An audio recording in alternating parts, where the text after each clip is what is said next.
Hey consumers, welcome back to Amateur Consumption. I'm Isaac. And I'm Mary. This week on our beer series, we're looking at Sycamore Southern Girl Ale.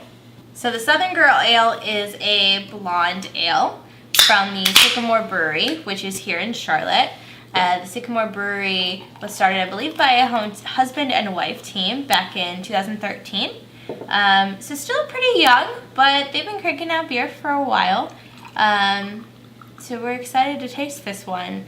For me personally, I really prefer ales. I really like the way they taste. You get that more of the robust flavor. They bring out a lot of the hops that are in there, and that's something I'm excited about. When I see something called a blonde ale, I'm not so excited. And so that's just my personal preference, but I'm really excited to try this to see if it's a great beer.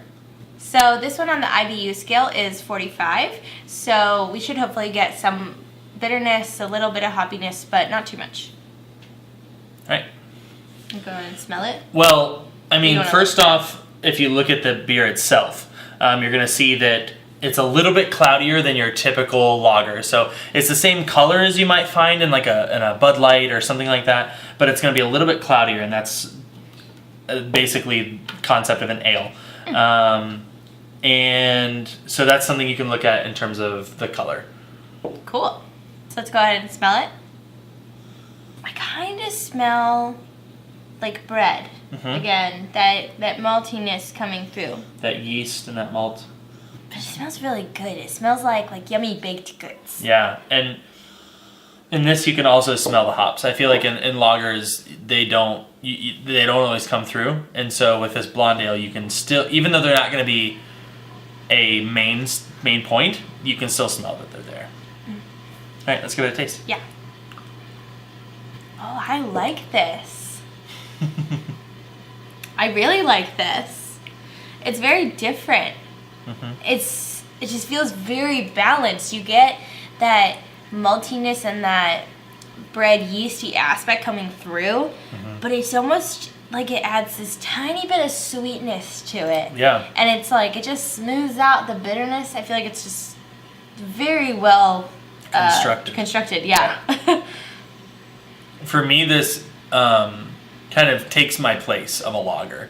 And so that typical like Pilsner or Budweiser or something like that, with a little bit more complex beer than that. So you're gonna, if that's something that you like to drink, you're gonna find this probably really enjoyable, but a little bit more flavor that you can kind of pick out when you're drinking it. Yeah, I'm very impressed by this. This is not, we've been to Sycamore before, but we haven't ever actually had the Southern Girl. So.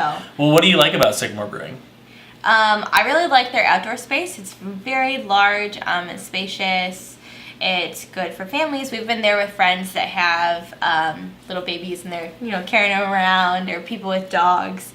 So it's very accommodating to different groups. And they also have Food Truck Friday when it's a little bit warmer out. Mm-hmm. So, which in Charlotte is most of the year. Yeah. It's really only a short period of time when it doesn't happen. And they'll bring in, 4 or 5 food trucks on a Friday. So that's perfect since Sycamore doesn't have a kitchen.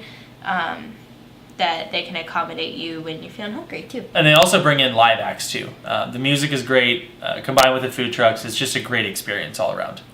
And if food trucks don't fit your taste that night, you can always go get sushi next door. Yamazura Sushi and Sake, hands down best in Charlotte. So good. You should try it. Very good. And they go from anywhere from Americanized sushi to traditional. I know we're not reviewing sushi right now, but it's really close to our heart. We love it a lot. And it's right next to Sycamore, so it's worth a stop by. Yes. If you go to Sycamore, you need to go to Yama, for sure. I think this would be a great beer for a really hot day. Oh, yeah, for sure. I've done a lot of runs in Charlotte. This would be amazing after a run. Because it's not too light. There's enough there that I feel like I'd really enjoy drinking it. But it's also not heavy. Sometimes with IPAs, they can become a little bit heavy when it's too hot out or it's after a run, that type of thing. Thanks so much for watching this episode of Craft Beer. If you liked it, give it a thumbs up. If you loved it, subscribe, and we'll see you next week. Get your craft on.